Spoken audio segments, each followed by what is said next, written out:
All but one of Onondaga County school districts, including its largest, the city of Syracuse, will no longer require masks in class starting Wednesday. Onondaga Nation schools will be keeping the mandate, the state leaving it up to each district. News Channel 9's Andrew Donovan, busy man today, granted a one-on-one interview with the governor this morning and started by asking about the timing of the decision.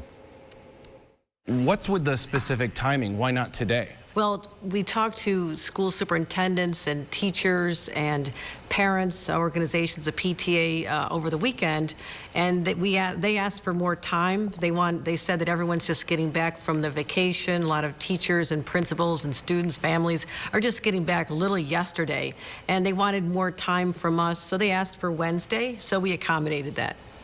The CDC's latest guidance on schools asks that schools with high transmission areas within high transmission counties do require masks, but your flexibility doesn't seem to enforce what the CDC is suggesting. What's with the discrepancy?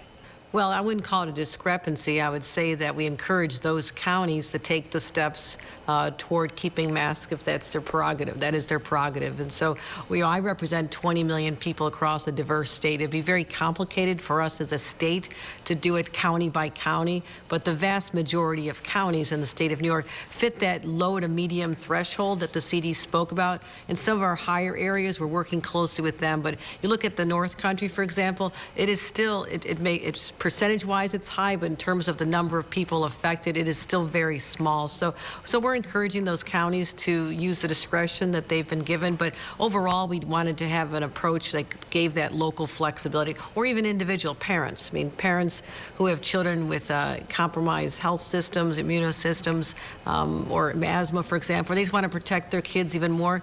We're saying go ahead and wear the mask. There's no one stopping you from doing that starting on Wednesday. Oswego County is a local county that the CDC determines is high transmission, and it sounds like the health department is going to allow students to take off the masks, and it sounds like schools are allowing students to take off the masks. What would you say to parents who might be sending their child with their own mask but into a maskless majority classroom? Well, I also hope that those children are vaccinated. If you're a parent who's concerned about your child's health, your child's vaccinated. And New York State has the highest rate of vaccination in the whole country for children. We're proud of that. We worked hard to get the messaging out. We're talking to pediatricians to talk to their patients about getting vaccinated.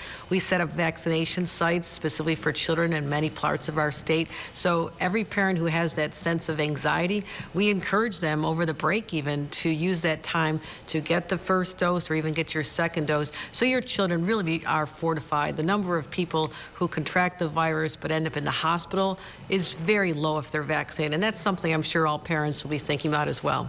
Governor, you're a mother and soon to be grandmother. Congratulations, by the way. If you had school-age children and when you have school-age grandchildren, if that were today, would you decide as a mom to continue sending your child to school with a mask? If my children were vaccinated, I wouldn't hesitate.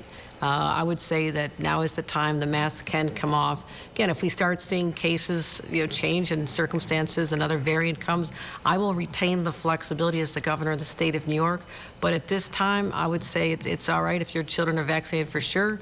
If they're not, I would encourage the mask wearing. But again, I'm leaving it up to the individual parents to make those decisions starting on Wednesday. All right, Governor Kathy Hochul, soon to be grandmother Kathy Hochul, thank you so much for making time for the city of your alma mater, Syracuse. Thank you so much. Yes, indeed. Go Orange. Thank you. Bye-bye.